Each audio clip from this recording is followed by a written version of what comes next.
Hello बच्चों, तो आओ प्रश्न को देखते हैं। प्रश्न में हमें दिए गए त्रिकोणमितीय व्यंजक का मान ज्ञात करना है। तो बच्चों देखो, यहाँ पर हमें त्रिकोणमितीय व्यंजक दिया गया है। कॉट स्क्वायर 30 डिग्री माइनस 2 गुनी कॉस स्क्वायर 60 डिग्री माइनस 3/4 गुनी सेक स्क्वायर 45 डिग्री माइनस 4 गुनी सेक स्क्वायर 30 डिग्री।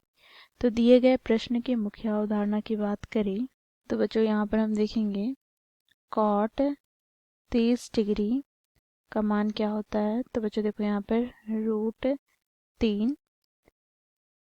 बच्चों देखो यहाँ पर कॉस 60 डिग्री का मान क्या होता है, तो 1/2। साथ ही बच्चों यहाँ पर हम देखेंगे सेक 45 डिग्री का मान, तो सेक 45 डिग्री का मान होता है बच्चों यहाँ पर √2।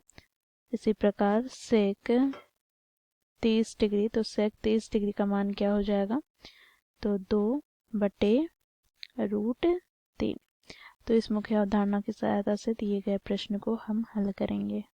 तो बच्चों देखो, इसे हम लोगों ने लिख लिया है प्रश्न को। बच्चों यहाँ पर हम मान रखेंगे, तो कॉट 30 डिग्री का मान हम लोगों ने देखा √3 है। तो बच्चों देखो कॉट स्क्वायर है, तो इस यहाँ पर हम क्या लिखेंगे, तो √3 का क्या हो जाएगा, स्क्वायर हो जाएगा, माइनस यहाँ पर बच्चों देखो 2 गुनी कॉस स्क्वायर 60 डिग्री है, तो कॉस 60 डिग्री का मान क्या होता है, 1/2। तो यहाँ से बच्चों हमें प्राप्त हो जाएगा 1/2 का स्क्वायर माइनस यहाँ पर 3/4 गुनी बच्चों देखो यहाँ पर सेक 45 डिग्री का मान हम लोगों ने मुख्य उदाहरण हम देखा √2 है, तो यहाँ पर सेक स्क्वायर 45 डिग्री है, तो यहाँ से हमें प्राप्त हो जाएगा √2 का स्क्वायर माइनस यहाँ पर 4 गुनी बच्चों देखो सेक 30 डिग्री का मान क्या है, तो 2 गुनी √3। तो यहाँ से स्क्वायर हो जाएगा 2/√3 का। तो यहाँ से बच्चों इसे हम आगे सरल करेंगे, तो √3 का स्क्वायर हमें प्राप्त हो जाएगा 3, क्योंकि वर्ग से वर्गमूल कट जाएगा। यहाँ से हमें प्राप्त हो जाएगा बच्चों माइनस यहाँ पर देखो 1 का स्क्वायर 1 और यहाँ पे 2 का स्क्वायर 4 हो जाएगा। तो 4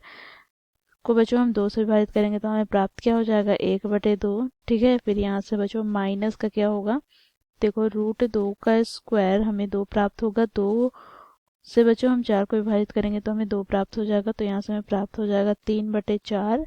पुनः यहाँ से बच्चों माइनस क्या हो जाएगा, तो 4 गुना यहाँ पर क्या होगा, तो 2 का स्क्वायर 4 अर्थात 4 चौके 16 बटे में यहाँ से √3 का स्क्वायर 3।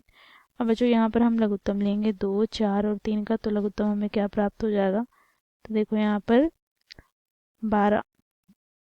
ठीक है, तो यहाँ से हमें प्राप्त हो जाएगा क्या, तो 12 का 12 12 24 12 3 36 माइनस का यहाँ से बच्चों देखो हमें प्राप्त हो जाएगा 6 माइनस यहाँ पर हमें प्राप्त हो जाएगा 3 3 9 और यहाँ से हमें प्राप्त हो जाएगा 16 चौके 64।